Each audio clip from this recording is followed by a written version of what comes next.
하나님 아버지, 감추려고만 했던 우리의 상처와 약함이 오히려 누군가를 살리는 간증이 되게 하시고 회복의 은혜가 공동체에 흘러가게 하옵소서.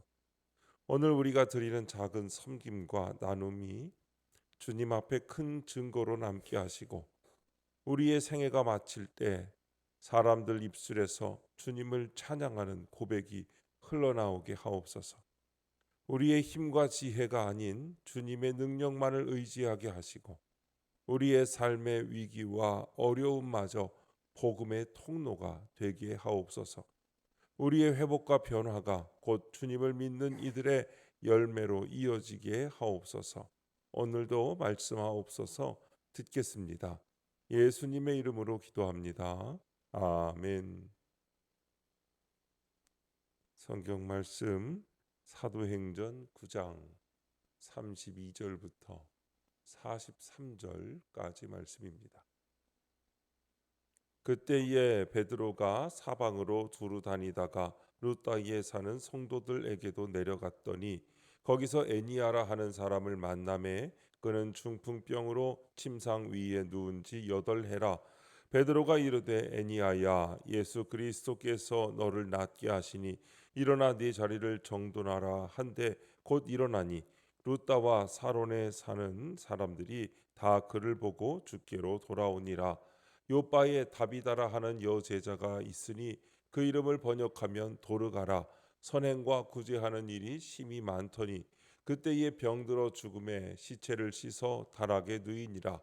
루다가 요바에서 가까운지라 제자들이 베드로가 거기 있음을 듣고 두 사람을 보내어 지체 말고 와달라고 간청하여 베드로가 일어나 그들과 함께 가서 이르매 그들이 데리고 다락방에 올라가니 모든 과부가 베드로 곁에 서서 울며 도르가가 그들과 함께 있을 때에 지은 속옷과 겉옷을 다 내보이거늘 베드로가 사람을 다 내보내고 무릎을 꿇고 기도하고 돌이켜 시체를 향하여 이르되 다비다야 일어나라 하니 그가 눈을 떠 베드로를 보고 일어나 앉는지라. 베드로가 손을 내밀어 일으키고 성도들과 과부들을 불러들여 그가 살아난 것을 보이니 온 요빠 사람이 알고 많은 사람이 주를 믿더라. 베드로가 요빠에 여러 날 있어 시몬이라 하는 무두장이의 집에서 머무니라. 아멘. 주께로 돌아오니라 라는 제목으로 말씀의 은혜를 함께 나누겠습니다. 본문 요약입니다. 베드로가 루다에서 8년간 중풍병으로 침상에 누워있던 애니야를 고치자 그 지역 사람들이 주께로 돌아옵니다. 평생을 선행과 구제에 힘쓰던 다비다가 병들어 죽자 제자들이 베드로에게 요바로 오기를 간청합니다. 베드로가 다비다를 살리니 요바의 많은 사람이 주를 믿게 됩니다. 첫 번째, 애니야의 회복 32절부터 35절입니다. 베드로는 복음을 전하려고 사방으로 두루 다니다가 루따로 내려갑니다. 그곳에는 중풍병으로 8년간 침상에 누워있던 애니야가 있었습니다. 베드로가 예수 그리스도께서 너를 낫게 하시니 일어나라 고 명령하며 그리스도의 권위를 드러내자 그가 곧 일어납니다. 이를 본 루다와 사론의 많은 사람이 주께로 돌아옵니다. 베드로의 치유는 육체적 회복을 넘어 공동체의 영적 각성을 일으켰습니다. 이처럼 하나님은 우리의 연약함과 고난도 구원의 통로로 사용하십니다. 적용 질문입니다. 내 삶의 연약함과 고난을 감추려고만 합니까? 아니면 구원의 사명을 위해 사용합니까? 우리 모두에게는 애니야와 같은 연약함이 있습니다.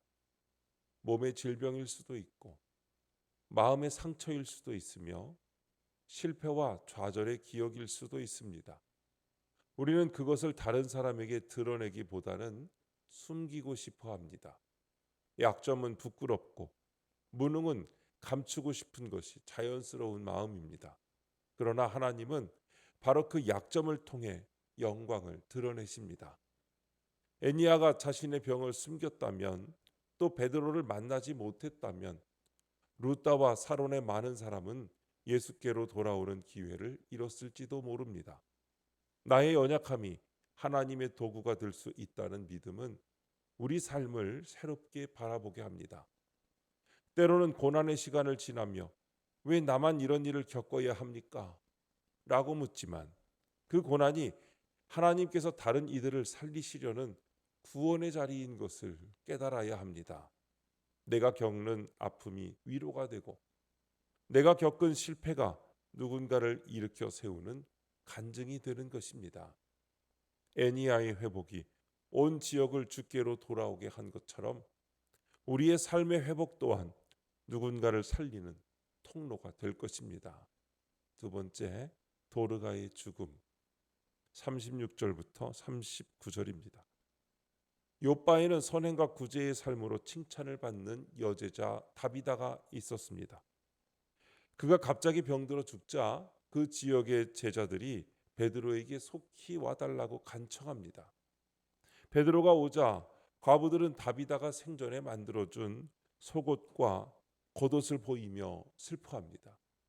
이는 다비다가 말이 아닌 행동으로 사랑을 실천한 믿음의 사람이었음을 증명합니다.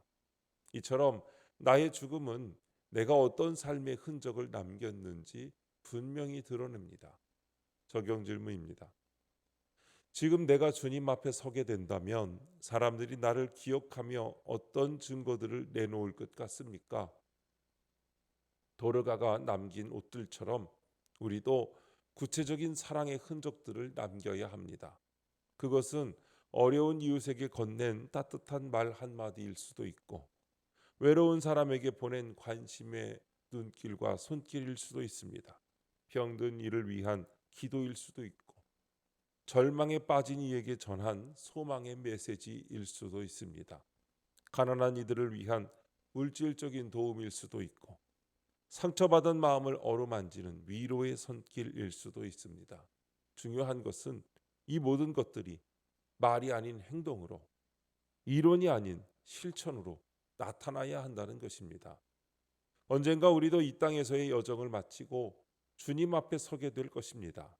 그때 사람들이 우리를 기억하며 내놓을 증거들이 도르가가 남긴 옷들처럼 하나님의 사랑이 넘치는 것들이 되기를 소망합니다. 오늘부터 말이 아닌 행동으로, 이론이 아닌 실천으로 하나님의 사랑을 전하는 복된 삶을 살아가시기 바랍니다. 세 번째, 주를 믿은 사람들 40절부터 43절입니다. 베드로는 엘리야와 엘리사처럼 모든 사람을 내보내고 무릎을 꿇고 기도한 뒤 다비다야 일어나라고 명합니다. 이는 인간의 능력이 아닌 하나님의 능력을 의지하는 행동입니다. 그리고 죽은 다비다가 살아나자 이 소식이 온 욥바에 퍼지며 많은 사람이 주님을 믿게 됩니다. 모든 섬김과 사역의 목적은 사람들이 주를 믿어 구원받는 것입니다. 주님은 영혼 구원을 위해 오늘 내 삶도 사용하길 원하십니다. 적용 질문입니다. 내 삶에 찾아온 위기와 어려움을 통해 주변 사람들이 주께로 돌아오는 역사를 경험한 적이 있습니까? 하나님께서는 우리 삶에 찾아오는 모든 위기와 어려움까지도 영혼 구원을 위한 도구로 사용하기를 원하십니다. 때로는 우리가 이해할 수 없는 고난이 찾아오고 예상치 못한 시련이 덮쳐올 때가 있습니다. 그럴 때 우리는 왜 하나님께서 이런 일을 허락하실까라고 질문해야 합니다. 하지만 다비다의 경우를 보십시오. 그녀의 죽음은 분명 비극이었습니다. 선행과 구제로 많은 사람들을 도왔던 귀한 일꾼이 갑작스럽게 세상을 떠난 것입니다. 그러나 하나님은 바로 그 죽음을 통해 더 큰 구원의 역사를 이루어 가셨습니다. 한 사람의 위기가 많은 사람들의 구원으로 이어진 것입니다. 우리의 기쁨도, 우리의 슬픔도, 우리의 성공도, 우리의 실패도 모두 하나님의 손에서는 귀한 복음의 통로가 될 수 있습니다. 우리에게 찾아오는 모든 상황을 영혼 구원의 기회로 여기시기 바랍니다. 그리고 베드로처럼 무릎 꿇고 기도하며 오직 하나님의 능력만을 의지하여 주변의 많은 사람들이 주님께로 돌아오는 놀라운 역사를 경험하는 저와 여러분이 되시기를 주님의 이름으로 축원합니다. 기도하겠습니다. 하나님 아버지, 8해 동안 중풍병으로 누워 있는 것 같은 저희의 아픔과 무력함을 통해 주님의 능력이 드러나게 하옵소서. 갑작스럽게 찾아온 사건에서도 구원 계획을 신실하게 이루시는 주님을 신뢰하게 하옵소서. 성령 충만함으로 제게 맡겨진 십자가를 잘 지고 가게 하옵소서. 주님, 이 시간 주님께 기도드리는 성도의 기도 가운데 함께하여 주시옵시고 주님의 세미한 음성을 들려주시며 그 선하신 손길로 붙들어 인도하여 주시옵소서. 우리 주 예수님의 이름으로 기도드립니다. 아멘.